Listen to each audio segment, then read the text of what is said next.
शौहर को बेटा चाहिए था। मुझे हर रात बादाम वाला दूध पिला कर कहता कि दूध के पीने से तुम बेटा पैदा करोगी। मैं भी बहुत खुशी से उस दूध को पी लेती, लेकिन जब मेरी सुबह आँख खुलती तो मेरे दोनों पाँव मेरे दुपट्टे से बंधे होते। एक दिन मैंने शौहर को बिना बताए दूध पीने का नाटक किया। अभी लेटे मुझे कुछ ही देर हुई थी कि अचानक वहाँ पर आज ससुराल में मेरी शादी की पहली रात थी और मेरा शौहर मेरे लिए गिलास में बादाम वाला दूध लेकर आया और मुझे अपने हाथों से पिलाया। मुझे उनकी ये अदा देखकर उनसे बेपनाह मोहब्बत हो गई।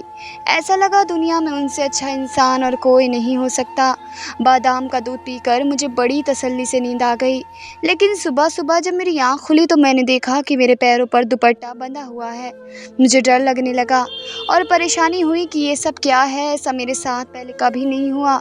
अभी इन्हीं सोच में बैठी कि आदिस कमरे में आया और मेरे पैरों से बंधे दुपट्टे को बड़ी परेशानी से देखने लगा और बोला कि ये क्यों है, पाँव में दर्द है क्या?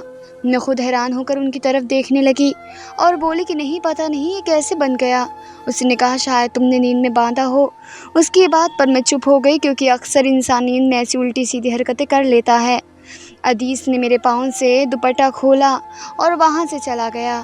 तभी मैंने देखा कि उसका बेटा अहमद दरवाजे से बाहर खड़ा मुझे देख रहा है, लेकिन जैसे ही मेरी नज़र उस पर पड़ी वह वहाँ से भाग गया। वो मुझे बहुत अजीब नज़रों से घूर रहा था। उसके जाते ही मुझे अपना गुजरा हुआ वक्त याद आ गया, जब उस आदमी ने मुझे मेरी सारी कमियों के साथ अपनाया। मेरा नाम अनीला है। मेरा दुख उस वक्त शुरू हुआ जब मुझे मेरी ज़िंदगी की सबसे बड़ी खुशी मिलने वाली थी। मेरी वो खुशी कैसे मिल रही थी वो एक अलग कहानी है। आज मैं माँ बनने वाली थी। मैंने अपनी माँ के आगे हाथ जोड़ दिए और कहा कि खुदा के लिए मुझे मेरे बच्चे की एक झलक ज़रूर देखनी है। मेरी माँ ने एक मुस्कुराहट के साथ मेरे सर पर हाथ रख कर दुआ की। थोड़ी ही देर में अल्लाह ने मेरी औलाद मेरी झोली में डाल दी। मुझे इतनी तकलीफ़ हो चुकी थी कि मैं बेहोश हो गई, लेकिन आखिरी आवाज़ मेरे कान में पड़ी तो वो एक बच्चे के रोने की थी। हाँ, मेरे अपने बच्चे के रोने की आवाज़ थी, लेकिन उस वक्त मुझ में इतनी हिम्मत नहीं थी कि मैं अपने बच्चे को देखती। ना जाने कितने घंटे सोने के बाद जब मेरी आँख खुली तो मैंने अपनी माँ के सिरहाने बैठे पाया। मेरी आंखें पूरे कमरे में उस नन्हे बच्चे को तलाश करने लगी, लेकिन जब मुझे उसकी झलक दिखाई नहीं दी तो मैंने अपनी माँ से पूछा कि मेरा बच्चा कहाँ है। पहली बार पूछने पर तो वो चुप रह गई, मगर जब मैंने दूसरी बार थोड़ी ऊंची आवाज़ में पूछा तो वे बहुत गुमसुम चेहरे के साथ बोली कि तेरा बच्चा मरा हुआ पैदा हुआ था। उनकी बात सुनते ही मेरे पूरे जिस्म पर जैसे कोई क़यामत बरस पड़ी। मैं एकदम चिल्ला पड़ी और बोली कि आप झूठ बोल रही हैं, ऐसा नहीं हो सकता। मैं जानती हूँ कि आप लोगों ने मेरे बच्चे के साथ कुछ गलत किया है। लेकिन माँ ने मुझे किसी बात का जवाब नहीं दिया। मैं रोती रही, चिल्लाती रही, लेकिन इस पुकार में अचानक न जाने किसी ने मेरे बाजू में एक सुई चुभा दी। शायद वो कोई नशे का इंजेक्शन था। उस इंजेक्शन के लगते ही मुझे बेहोशी होने लगी और अगले थोड़ी ही पलों में एक मर्तबा फिर से मैं बेहोश हो गई। उस वक्त काफ़ी रात हो चुकी थी। मेरे जिस्म में अब हिम्मत बिल्कुल जवाब दे चुकी थी, लेकिन मैं जानती थी कि अगर मैंने आज हिम्मत हारी तो मैं कभी भी कुछ नहीं कर सकती। मगर मैं धीरे धीरे कदमों से चलती दरवाजे की तरफ बढ़ी और मेरे अंदर की ममता अपने बच्चे से मिलने के लिए तड़प रही थी। अभी मैं 2-3 कदम ही चली कि अचानक मुझे अम्मा बाबा की आवाज़ सुनाई दी। वे आपस में कोई बात कर रहे थे। मैं खिड़की से उनकी बातें सुनने लगी। अम्मा बाबा के सामने बैठी रो रही थी और कह रही थी कि मैं अपने आप को कभी माफ़ नहीं कर सकती। क्या हो जाता अगर हम उस बच्चे को रख लेते। वैसे भी मुझे बेटे की बहुत चाहत थी, मेरी ये चाहत बच्चे से पूरी हो जाती। ये बात सुनते ही मेरे तो कदमों तले ज़मीन निकल गई। मैं नहीं जानती थी कि मैंने बेटे को जन्म दिया है। बाबा ने मेरी माँ को घूरा और बोला, तुम्हारा दिमाग तो ख़राब नहीं हो गया, ये बिन बिहाई माँ का बच्चा था। हम दुनिया वालों को क्या जवाब देते। बाबा की इस बात ने मुझे अंदर से तोड़ कर रख दिया। मेरे कदम डगमगाने लगे। मुझे उस वक्त अपने माँ बाप दुनिया के सबसे बड़े जालिम नज़र आ रहे थे। मैं तो अपनी होशो आवाज़ खो बैठी थी। मैं धीरे धीरे कदमों से वहाँ से चलती हुई बाहर आई। न जाने किस तरफ सड़क पर चलने लगी। मेरी आंखों के सामने सिर्फ माँ बाप का धोखेबाज चेहरा नज़र आ रहा था। कोई अपनी औलाद को इतना बड़ा दुख कैसे दे सकता है। मेरे कानों में अपने बच्चे की गूंज सुनाई दे रही थी, जो मैंने बस एक ही बार सुनी थी। इसके अलावा मेरी हिम्मत अब कुछ और देखने या सुनने के काबिल नहीं थी। मैं इन्हीं सोचों में घूमती चली जा रही थी कि अचानक एक तेज़ आती हुई गाड़ी से टकरा गई और ज़मीन पर गिर पड़ी। इतने ही पल में अपने होशो हवास खो बैठी। मैं नहीं जानती थी कि अब आगे मेरे साथ क्या होने वाला है। ना जाने कितने घंटे या कितने दिन बाद मेरी आँख खुली, मैंने खुद को एक नरम बिस्तर पर पाया। मैंने फिर थोड़ी सी आँख खोली तो मैंने अपने इर्द गिर्द देखा तो एक आलीशान कमरा था जिसके अंदर मैं एक खूबसूरत से बेड पर लेटी हुई थी। मैं एकदम चौंक कर बैठी। ना जाने मैं कहाँ गई थी और मुझे यहाँ कौन लाया था। मैं बेड से उतरने लगी कि अचानक मेरी नज़र बेड की साइड टेबल पर रखी पर्ची पर पड़ी। मैंने उसे उठाया तो उस पर कोई 2-3 लाइनें लिखी हुई थी, सिर्फ मेरे लिए ही लिखी गई थी। उस पर लिखा हुआ था कि मैं नहीं जानता आप कौन हैं, लेकिन उस रोज़ मेरी ही गाड़ी से आपकी टक्कर हुई थी। मैंने गाड़ी रोकी और उतर कर आपके पास आया। आपके सर पर चोट आ चुकी थी, मगर मैं दुनिया वालों को अपनी गलती का एहसास करने के लिए यहाँ लाया। मुझे बहुत ज़रूरी काम से शहर से बाहर जाना पड़ रहा है। अगर आपको किसी भी चीज़ की ज़रूरत हो तो फ्रिज में सारी चीज़ें हैं। अगर आप चाहें तो मेरे आने तक यहाँ तक रुक सकती हैं, और अगर आप ना चाहें तो इस घर की सारी चाबियाँ नीचे दराज में पड़ी हैं। ये सब पढ़कर मेरे दिल में अजीब सी तसल्ली की लहर दौड़ने लगी। ये कैसा आदमी था जिसने मुझे ज़रा भी नुकसान नहीं पहुंचाया। खैर, मैंने इस ख्याल को सर झटक दिया और पर्ची वापस रख दी और दोबारा बिस्तर पर लेट गई। जहां मेरे दिल में अजीब से सवाल उठ रहे थे, ये भी ख्याल आया कि मैं अपनी मसीहा से मिले बगैर नहीं जा सकती। अब 1 हफ़्ता गुजर गया था। मैं कई बार तो डर जाया करती थी, लेकिन मैं ये भी नहीं जानती थी कि इस हवसप्रस्त दुनिया में सिर्फ यही एक सुकून का ठिकाना है जहाँ मैं बिल्कुल महफूज हूँ। एक रोज़ जब मैं सुबह सोकर उठी तो मुझे महसूस हुआ कि बाहर कोई आवाज़ आ रही है। मैं दरवाजे की तरफ बढ़ी क्योंकि मुझे लग रहा था शायद वही आदमी आया होगा जिसकी वजह से मैं यहाँ तक पहुँची हूँ। जैसे ही मैंने दरवाज़ा खोला तो सामने एक नौजवान लड़का खड़ा था। वह थोड़ी ज़्यादा उम्र का था, लेकिन शायद उसने अपने आप को ऐसा रखा हुआ था जैसे कोई नौजवान हो। उसने जल्दी से मेरी तरफ पलट कर देखा और बोला, आपकी तबीयत कैसी है? मैं थोड़ी आराम के साथ बोली कि मैं ठीक हूँ। तो वह मेरे पास आया और बोला कि मुझे लगा आप शायद यहाँ से चली जाएंगी। ना जाने कि उसकी ये बात सुनते ही मेरे होठों से बेधड़क ये बात निकल गई कि मेरे पास कोई छत नहीं है जहाँ मैं जा सकती हूँ। लेकिन यह कहकर मुझे बहुत शर्म सी महसूस होने लगी। वो देखते हुए मुस्कुराया और बोला, मेरा नाम अदीस है और आपको फ़िक्र करने की कोई ज़रूरत नहीं, आप इस घर में रह सकती हैं। मैं तो वैसे भी ज़्यादा वक्त बाहर ही रहता हूँ। उसकी ये बात सुनकर मुझे बहुत तसल्ली हो गई, क्योंकि मुझे वो कोई धोखेबाज आदमी नहीं लग रहा था। मुझे तसल्ली हो गई और वहाँ रहने के लिए आधी शगले रोज़ वहाँ से चला गया। लेकिन घर पर एक नौकरानी छोड़ गया जो मेरा बहुत ख्याल रखती।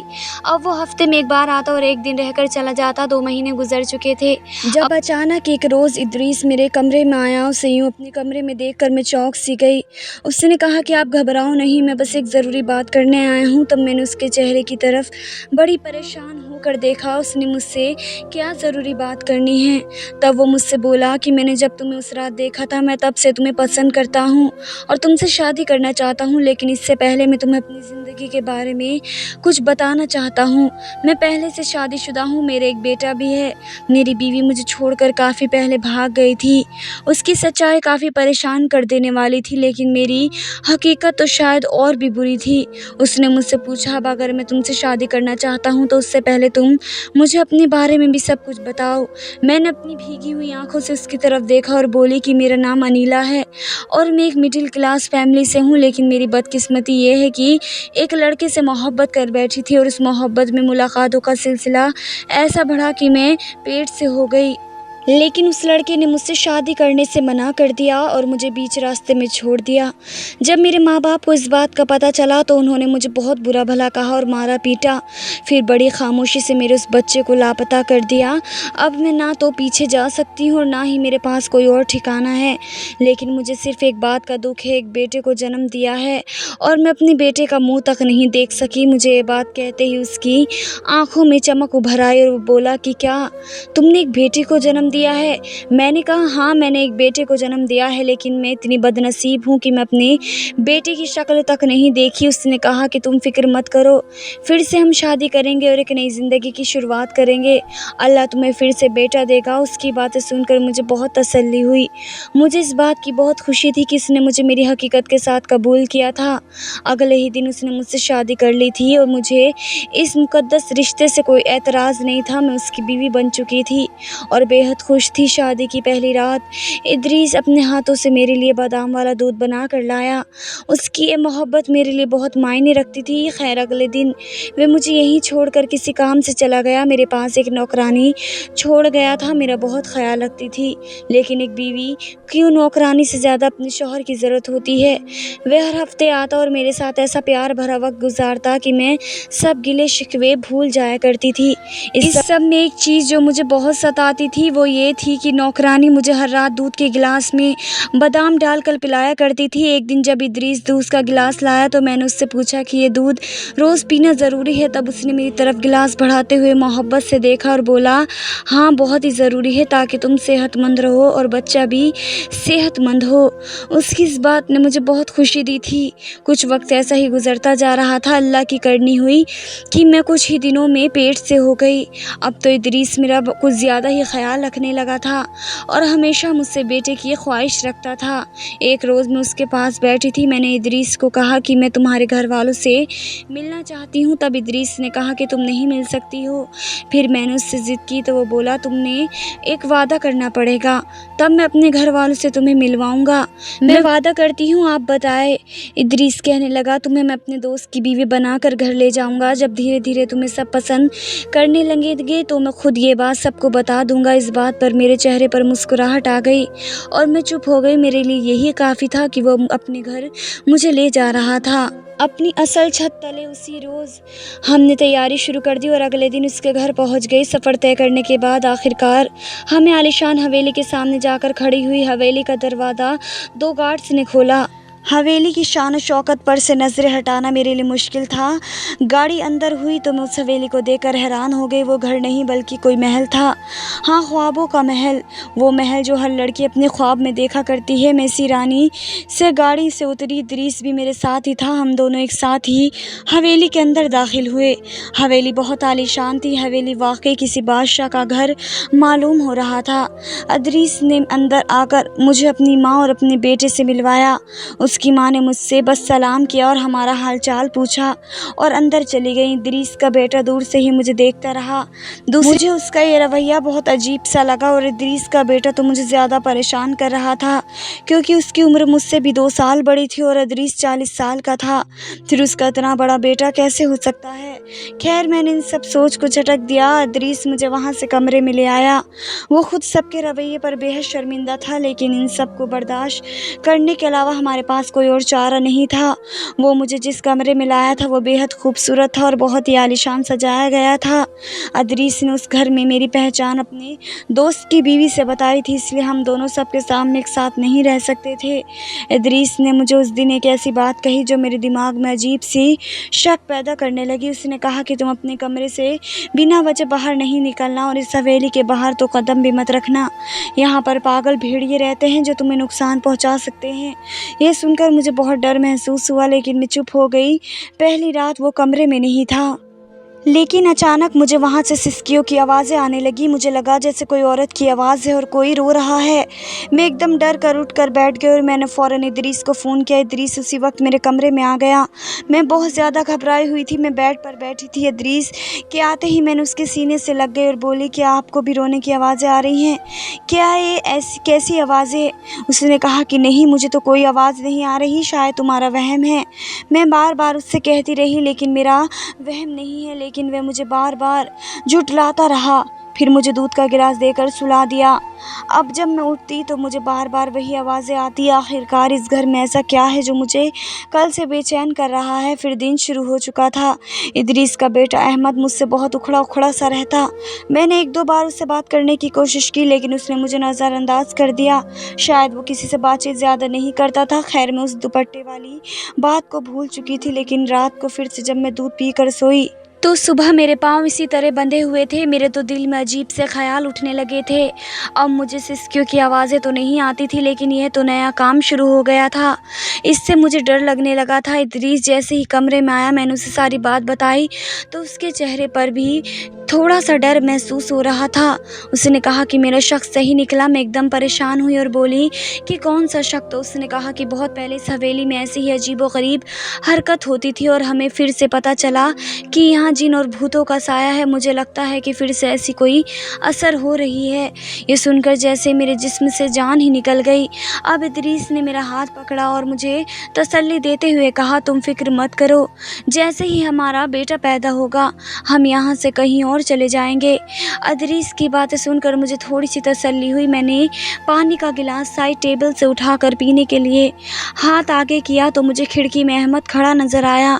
जैसे ही मेरी नज़र उस पर पड़ी तो वहाँ से भाग गया। शायद वह हमारी बातें सुन रहा था। मेरा दिमाग अजीब सी उलझनों में फंस चुका था। आखिर ये सब क्या चक्कर है। मुझे डर भी लग रहा था कि कहीं अहमद हम दोनों के बारे में किसी को बता न दे। लेकिन मैंने इदरीस को इस बारे में नहीं बताया लेकिन मेरी ज़िद की कि अब आप घर वालों को हमारी सच्चाई बता दें, मगर वह मेरी बात पर किसी तरह भी राज़ी नहीं हो रहा था। अगले दिन मैंने तय कर लिया कि मैं अहमद से खुद ही मिलूंगी। इससे पहले कि मुझसे उसके पास जाती वो मेरे कमरे में आ गया। उसके चेहरे पर अजीब सी शिकायत थी। अहमद जैसे ही अंदर आया तब तक इदरीस भी आ गया था। उसने बड़े गुस्से की नज़रों से अहमद की तरफ देखा और कहा कि तुम अभी इसी वक्त इस कमरे से निकल जाओ। उसकी बात सुनते ही वे वहाँ से चला गया, जबकि इदरीस गुस्से से मुड़ा और बोला कि मैंने तुम्हें मना किया था कि तुम मुझसे बात नहीं करोगी, आखिर क्यों तुमने उसे कमरे में आने दिया। उसका इस तरह गुस्सा मैंने पहली बार देखा। मैंने जल्दी से माफ़ी मांगना अच्छा समझा। मैंने उससे कहा कि मुझे माफ़ कर दो, आइंदा ऐसा नहीं होगा। मेरी बात पर वे चुप तो हो गया, लेकिन उसके बाद मुझ पर कड़ी नज़र रखने लगा। दूसरी तरफ मेरे अंदर अहमद से बात करने की लगन और ज़्यादा बढ़ गई। एक दिन जब इदरीस घर पर नहीं था तो मैं खुद ही अहमद से मिलने उसके कमरे में चली गई। पहले तो वो मुझे देखकर हैरान हुआ, लेकिन मैंने जल्दी से उसे कहा कि हैरान मत हो, मैं तुमसे कुछ ज़रूरी बात करने आई हूँ। वो मेरी तरफ सवालिया नज़रों से देखने लगा और फिर बोला, क्यों, क्या पूछना चाहती हो आप। मैंने कहा कि वही जो तुम जानते हो। थोड़ी देर तो वो बिल्कुल चुप रहा और फिर बोला कि मैं जानता हूँ आपके और इदरीस चचा के बीच क्या रिश्ता है। उसके मुँह से इदरीस चचा सुनकर मुझे बहुत परेशानी हुई। मैंने उससे कहा कि इदरीस चाचा।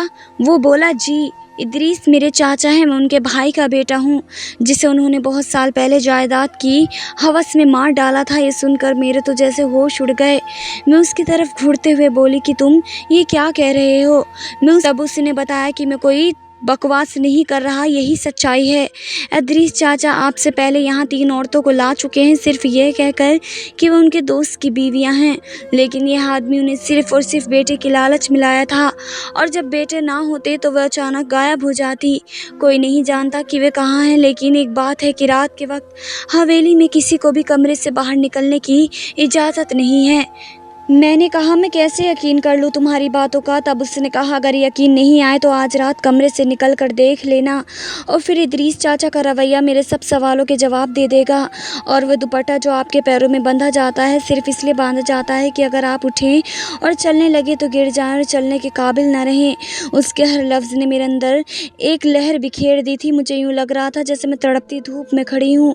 मैंने उसकी बातों पर यकीन नहीं किया और आगे बढ़कर उसका गिरबान पकड़ लिया और कहा कि मैं जानती हूँ कि तुम ये सिर्फ अपने बाप से बदला लेने के लिए कर रहे हो, तुम झूठ बोल रहे हो। लेकिन उसने बड़ी ही तसल्ली से अपना गिरबान छुड़वाया और बोला कि अगर आपको मेरी बात पर यकीन नहीं है तो आप आज दूध का गिलास मत पीना, क्योंकि इसमें वो नशे की चीज़ें मिलाता है और फिर आपके पाँव भी बांध देता है। अगर आप उठ भी जाएं तो चल ना सके।